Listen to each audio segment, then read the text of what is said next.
When I had that dream and I woke up, I came to the conclusion that because of a previous dream that I had 2 years before 9/11, and 2 years later 9/11 took place, I said to myself, well, if history is to repeat itself, the implication is that Allah has sent this dream to me, giving us the same 2 years' time. If the Malhamah is to take place in another 2 years, what do we do? And number one, get out of the cities.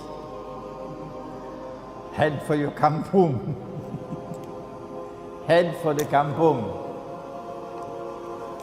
Number two, stay away from big communities, go to small ones, small villages. Number three, stock up on food. Number four, stock up on water. Number three is food, number four, water. Number five, life and death is in Allah's hands. And when Allah chooses death, the servant of Allah accepts death. Only Allah will know who will live and who will die.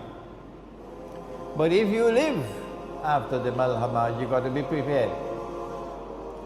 After the Malhamah, the big cities are going to be the worst place in the world to live. Why?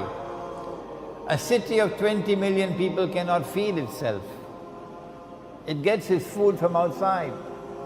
It gets its water supply from outside. Like Karachi.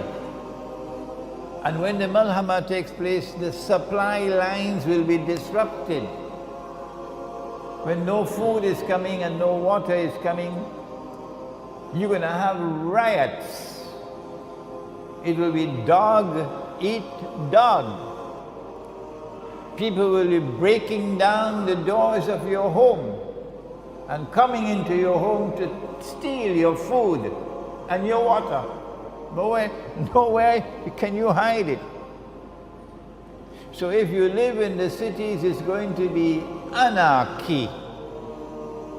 It's going to be hell in the cities. And on that day when hell breaks out in the towns and cities, on that day when all hell breaks out in the towns and cities, then you will remember Suratul Isra, where Allah says, وَإِن مِّن قَرْيَةٍ إِلَّا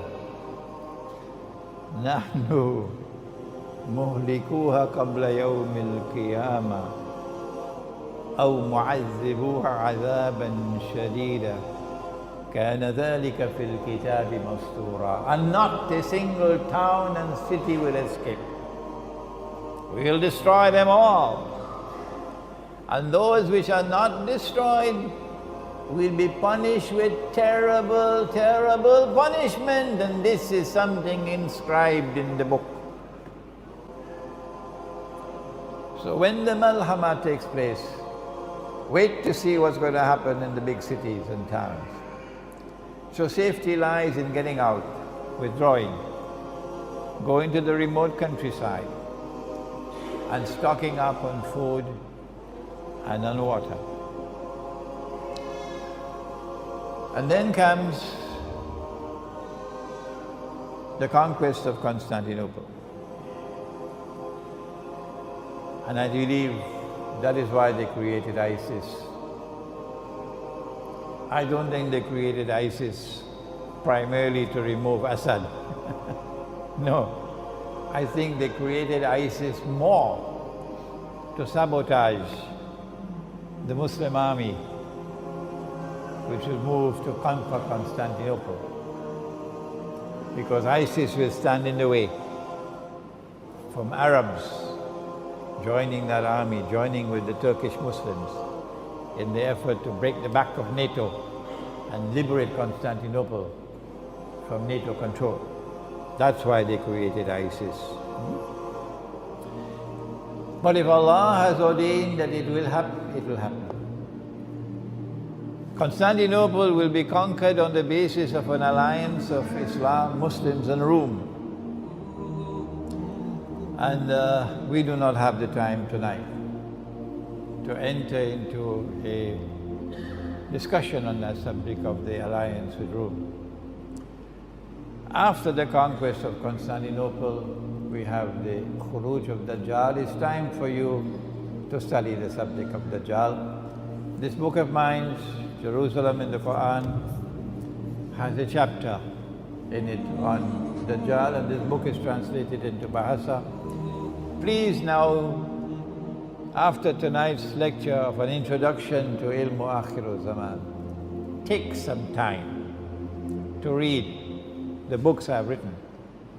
Listen to the lectures on YouTube. You can download them free of charge.